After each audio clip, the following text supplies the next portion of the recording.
আসসালামু আলাইকুম। আশা করি সবাই ভালো আছেন, আমিও ভালো আছি। আমার সেজ বোনের ছোট ছেলে ওদের বাসায় 2টা চড়ুই পাখির বাচ্চা পড়েছিল, ও আবার এগুলোকে নিয়ে আসছে। পাখির বাচ্চাগুলো এতটাই ছোট ছিল যে ওরা উঠতেই পারে না। তার মধ্যে আবার পাখি 2টার পুরোটা বডি ভেজা ছিল, বৃষ্টি হয়েছিল তো যার কারণে ওরা পুরোটাই ভিজে গেছে, তাই আর কি ওদের পুরোটা বডি ভেজা। এইদিকে আমার সেজ বোনের ছোট ছেলে কি করলো, এগুলোকে আমাদের বাসায় নিয়ে আসছে, এখন ওদের ফ্লাই করতে শিখাচ্ছে। ওর কিছুদিন পর এক্সাম, বাট ও তো পাখি পেয়ে ওর পড়াশোনা বাদ দিয়ে পাখি নিয়েই খেলা করছে। পাখিকেও বারবার এদিক রাখছে সেদিক রাখছে, আর পাখিগুলো ওর সাথে একেবারে এমনভাবে মিশে আছে মনে হয় যেন এগুলো ওর পোষা পাখি। ও যেইভাবে পাখিগুলোকে রাখে পাখিগুলো ওইখানে সেইভাবেই থাকে। ও পাখিগুলোকে নিয়ে সার্কাস দেখাচ্ছে আর আমার ভাবি এগুলোর ভিডিও করছে। দুইজনেই পাখিগুলোকে নিয়ে এতটা এনজয় করছে বলার বাহিরে।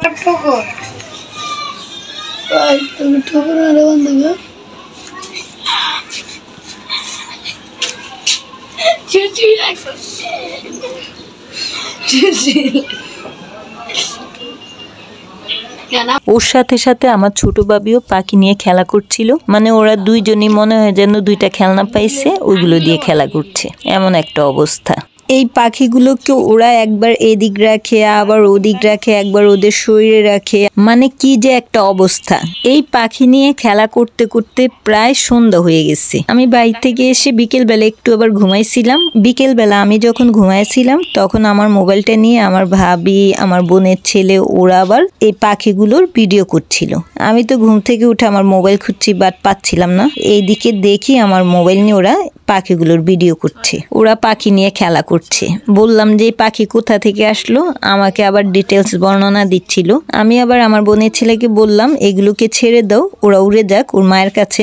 বাট আমার বোনের ছেলে তো ছাড়তে রাজি না, বিভিন্ন টালবাহানা বলছে আমাকে, বলে যে মা নেই, ওরা উঠতে পারে না, ওরা খুব দুর্বল, ওদের শরীর ভিজা, এক্সেট্রা এক্সেট্রা। আমার ছোট ভাবি আর আমার বোনের ছেলে দুইজনে মিলে তো বেশ কিছুক্ষণ টাইম এই পাখি নিয়ে খেলা করছিল। ওর আম্মু ওকে বই দিয়ে গেছে পড়ার জন্য, বাট ও তো এই পাখি নিয়েই সারাক্ষণ টাইম পাস করছে। আমি যে ওকে বারবার বলছি তোমার আম্মু এসে দেখলে তোমাকে বকবে, পাখিগুলো ছেড়ে দাও, পড়তে বসো। বাট আমার বোনের ছেলে একটুকু কথা শুনছে না, ও ওর কাজ করছে, অর্থাৎ পাখিগুলোকে নিয়ে খেলা করছে। অনেকেরই দেখি পাখি পোষাটা তাদের হবি, অবশ্য অনেকেরই বললে ভুল হবে। আমার নিস, ওর হাজব্যান্ড, ওরাই তো পাখি পোষে, মানে ওরা খুবই পাখি লাভার।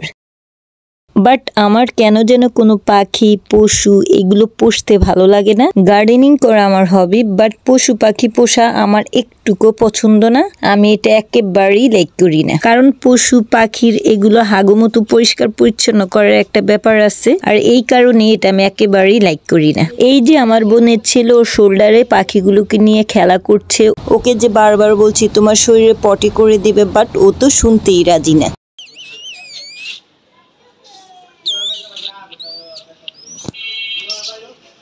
ওর সাথে সাথে আমার ভাবিও পাখিগুলোকে গাছে রাখছে, ভিডিও করছে, মানে ওরা দুইজনে মিলে পাখিগুলোর সাথে যে কি অবস্থা করছে। বোনের ছেলে সন্ধ্যেবেলা পড়তে বসছে, তবুও পাখিগুলোকে ওর সাথে নিয়ে বসছে, আর এইদিকে আমি তো ওর সাথে চিৎকার চেঁচামেচি করছি আর বলছি পাখিগুলোকে এদিক সেদিক ছাড়বাও না আর ঘরেও রাখবা না, কারণ পাখিগুলো হাগুমতো করে দিতে পারে, যেটা আমি একেবারেই লাইক করি না। তাই তো আমার বোনের ছেলে পাখিগুলোকে ওর গায়ের উপরে রাখছে আর ওইগুলো নিয়ে খেলা করছে। আমরা ভাই বোনেরা হচ্ছি ট্রি লাভার, তাই তো আমরা ভাই বোনেরা গার্ডেনিং করতে লাইক করি, আর আমার বোনের ছেলে মেয়েরা হয়েছে এনিমেল লাভার, তাই ওরা পশু পাখি পুষতে লাইক করে। যদিও আমাদের বোনদের জন্য ওরা ঘরে পশু পাখির এন্ট্রি দিতে পারে না, বাট চান্স পেলে ওরা অবশ্যই পোষার ট্রাই করবে।